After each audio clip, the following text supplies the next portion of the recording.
Hello students, आप सभी कैसे हैं? आई होप आप सभी ठीक हैं और पढ़ाई भी आप कर ही रहे होंगे। चैप्टर हम क्वाड्रेटिक इक्वेशन को कंटिन्यू करेंगे और अभी हम इन दिनों सीख रहे हैं वर्ड प्रॉब्लम्स। पिछले कुछ वीडियोस में आपने अलग अलग टाइप की वर्ड प्रॉब्लम्स को कैसे क्वाड्रेटिक इक्वेशन में कन्वर्ट करके सॉल्व करते हैं ये सीखा है। यहाँ इस वीडियो में भी हम दो अलग अलग टाइप की और वर्ड प्रॉब्लम्स लेंगे। इसमें से पहली जो वर्ड प्रॉब्लम मैं ले रहा हूँ वो है स्पीड और टाइम से रिलेटेड है। तो स्टार्ट करते हैं। देखिए, a train travels 360 kilometre at a uniform speed. एक ट्रेन है जो दो स्टेशन के बीच में चलती है और इनके बीच की जो डिस्टेंस है वो है 360 किलोमीटर और वो चलती है यूनिफॉर्म स्पीड से। हालांकि ऐसा डे टू डे लाइफ में पॉसिबल नहीं होता। जब ट्रेन स्टार्ट होती है तो उसकी कम स्पीड होती है, फिर एक जगह मैक्सिमम हो जाती है, फिर वापस कम हो जाती है और वो स्टेशन बी पर पहुंचती है। बट प्रैक्टिकली जब हम क्वेश्चन करेंगे तो ये वर्ड जरूर होगा यूनिफॉर्म स्पीड, कि वो एक ही स्पीड से जा रही है। वो जब वो सेम स्पीड से चल रही थी उस समय की हम यहाँ बात कर रहे हैं। तो हम वो स्पीड लेट कर लेते हैं, let the uniform speed of the train be x kilometre per hour. यानी वो x किलोमीटर पर आवर की स्पीड से ट्रेन चल रही है और कितनी डिस्टेंस कवर करती है? 360 किलोमीटर की डिस्टेंस कवर करती है। If the speed had been 5 kilometre per hour more, यानी अगर उसकी स्पीड x की बजाय इससे 5 किलोमीटर ज्यादा होती तो यही डिस्टेंस कवर करने में it would have taken 1 our less. यानी अगर ट्रेन ने अपनी स्पीड बढ़ा दी तो सेम डिस्टेंस कवर करने में उसको 1 आवर कम लगेंगे पहले के कंपैरिजन में। ऑब्वियसली अगर ट्रेन की स्पीड बढ़ती तो टाइम कम लगता है सेम जर्नी ट्रेवल करने में, और अगर ट्रेन की स्पीड कम होगी तो सेम जो डिस्टेंस है उसको कवर करने में ट्रेन को ज्यादा टाइम लगेगा। ये एक ऑब्वियस बात है। तो यहाँ ये लिखा है कि अगर वो अपनी यूनिफॉर्म स्पीड से 5 किलोमीटर पर आवर ज्यादा स्पीड से चलती है तो उसको टोटल जो टाइम लगता है पहले के कंपैरिजन में वो 1 आवर कम लगता है। तो दो अलग अलग सिचुएशन है। पहली सिचुएशन जब वो x किलोमीटर पर आवर की स्पीड से चल रही थी और दूसरी सिचुएशन जब वो x+5 हो गया, अब इसकी स्पीड 5 किलोमीटर पर आवर ज्यादा हो गई है, उस स्पीड से चल रही। तो दो अलग अलग सिचुएशन में हम देखते हैं कि उसको टोटल टाइम यहाँ से यहाँ जाने में कितना लगता है। तो पहली सिचुएशन में देखिए उसको सपोज t1 टाइम लगता है जब वो 360 kilometre x kilometre per hour की स्पीड से ट्रेवल कर रही है। तो कितना टाइम लगेगा? 360 अपॉन x। ये कैसे आया? देखिए, टाइम डिस्टेंस और स्पीड में क्या रिलेशन है? Time is equals to distance upon speed होता है, मैंने यही लिखा है। तो ये टाइम किस में आ गया? r में आ गया। और सेकंड सिचुएशन में आप देखिए उसकी स्पीड क्या हो गई? इंक्रीज हो गई, और इंक्रीज स्पीड हम लिखते हैं, पहले वो x किलोमीटर पर आवर की स्पीड से चल रही थी, अब ट्रेन चल रही है x+5 किलोमीटर पर आवर की स्पीड से।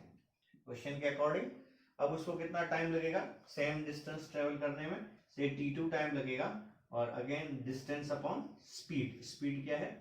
x+5 है इस बार, और डिस्टेंस वही ट्रेवल करना है इसको।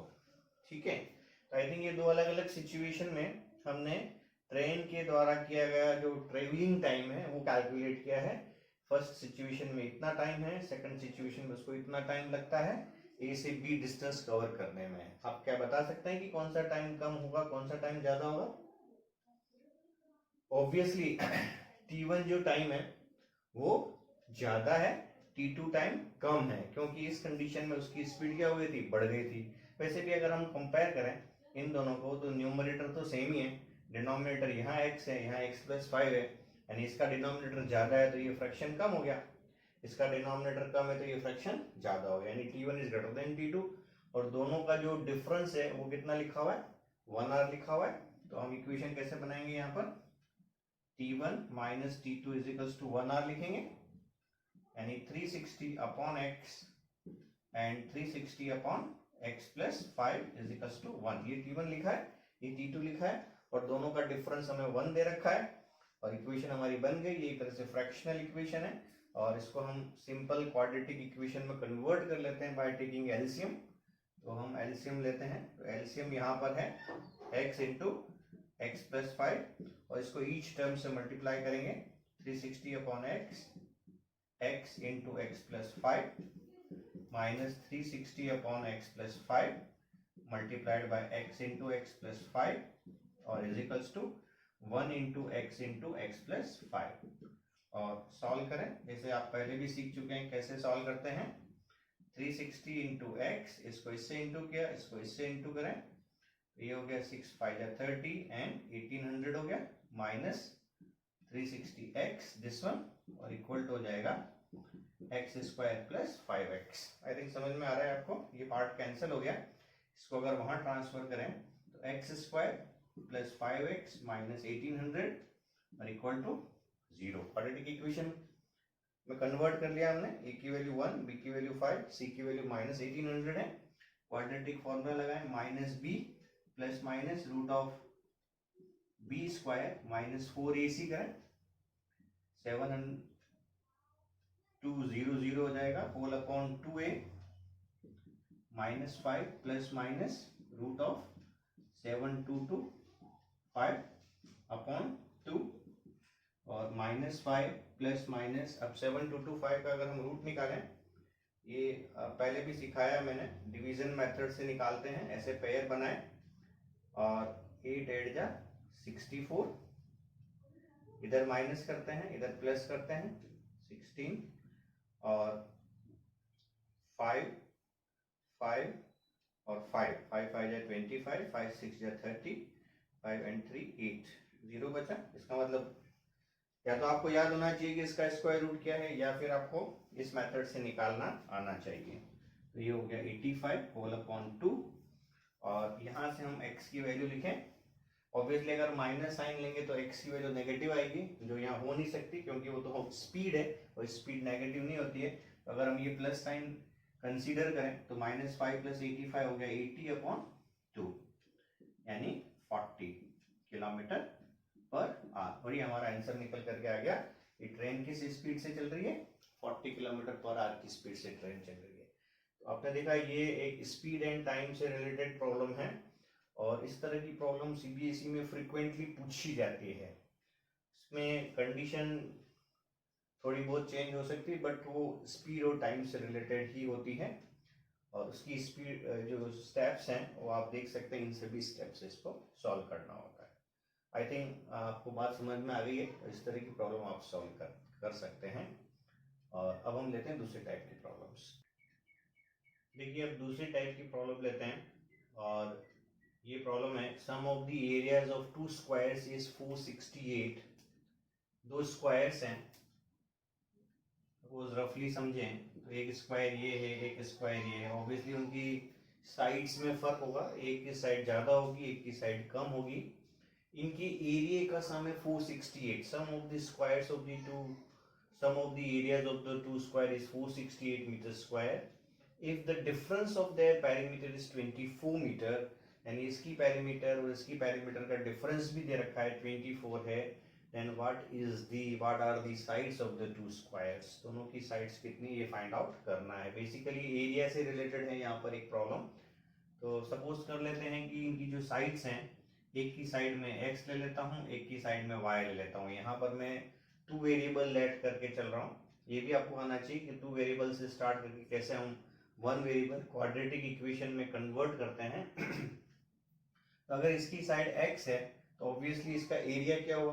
अब आप याद करेंगे कि स्क्वायर का एरिया क्या होता है, साइड इनटू साइड होता है। तो इसका एरिया हुआ area of larger square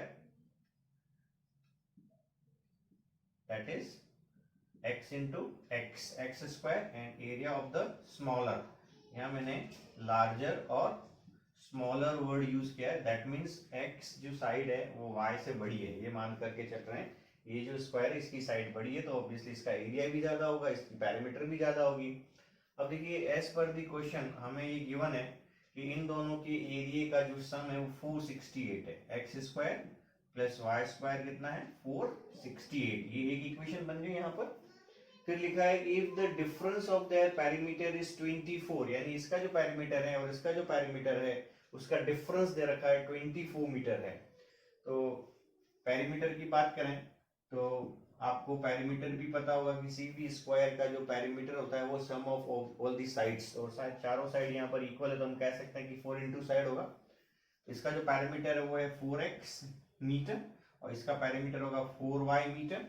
obviously 4x is greater than 4y और यहाँ दिया हुआ है कि उनका जो डिफरेंस है पैरामीटर का वो 24 है, तो हम कह सकते हैं कि 4x माइनस 4y कितना दिया हुआ है, 24 दिया हुआ है। ये हो गया उनके पैरामीटर का डिफरेंस। इसको मैं 4 से थ्रू आउट डिवाइड करूं तो x minus y is equals to 6। This is equation 2। तो देखिए दो इक्वेशन बन गई, दो सिचुएशन थी, दो इक्वेशन बना दी। अब हमें बनानी है quadratic equation in one variable. तो हम क्या करें, यहाँ से x या y की वैल्यू निकाल के यहाँ रख दें तो इक्वेशन जो है क्वाड्रेटिक बन जाएगी। तो क्या करते हैं, यहाँ से मैं x की वैल्यू निकालता हूँ y प्लस 6, इसको ट्रांसफर किया है और ये वैल्यू मैं कहाँ पुट कर रहा हूँ, इक्वेशन नंबर 1 में। किसकी जगह, x की जगह। तो y प्लस 6 का होल स्क्वायर ये plus y square is equals to 468। ये मैं लिख रहा हूँ इक्वेशन 1, हम ऐसे रिड्यूस करना चाहते हैं। इसको सॉल्व करेंगे, ये a plus b whole square है तो ये बनेगा a स्क्वायर, 2ab करेंगे तो 12y आएगा, b स्क्वायर 36 होगा, y square is equals to 468 और ये दोनों लाइक टर्म्स हैं यहाँ पर। 2y स्क्वायर प्लस 12y और 36 और ये माइनस 468 तो ये हो जाएगा 432, 8 माइनस 6, 6 माइनस 3 इक्वल टू 0 और एंटायरली अगर 2 से डिवाइड किया जाए तो ये बनेगा y square 6y minus 216 equal to 0। तो क्वाड्रेटिक इक्वेशन बन गई हमारी y square plus 6y minus 216 equals to 0।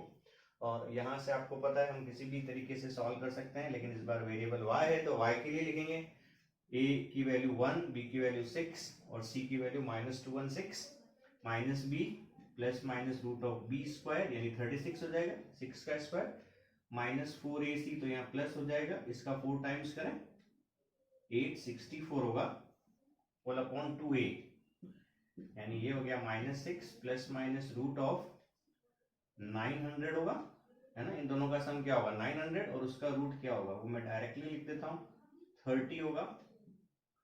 और अगर यहाँ से मैं प्लस साइन लेकर के सॉल्व करूं तो 30 माइनस 6 24 अपॉन 2, क्योंकि अगर हम माइनस साइन लेंगे तो हमारा आंसर नेगेटिव आएगा और साइड नेगेटिव यहाँ हो नहीं सकती, इसलिए y की वैल्यू कितनी आ गई 12 आ गई।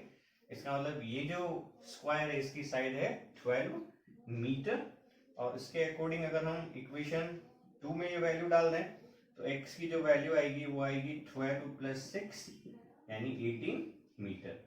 तो हम कह सकते हैं कि इसकी जो साइड है वो है 18 मीटर और इसकी जो साइड है वो है 12 मीटर। और आपको जैसे बताया वैसे आप अपना आंसर भी चेक करके देख सकते हैं। तो हमारा आंसर है 18 एंड 12। ठीक है, आई थिंक ये स्टेप्स हैं। तो किसी भी स्क्वायर से रिलेटेड जो है उसकी जो एरिया और पैरामीटर से रिलेटेड कोई भी प्रॉब्लम है तो इन स्टेप्स में आपको सॉल्व करना होगा। इस तरह की और भी प्रॉब्लम आप सॉल्व करिए और अपनी क्वेरीज भेज सकते हैं आप मेरे को।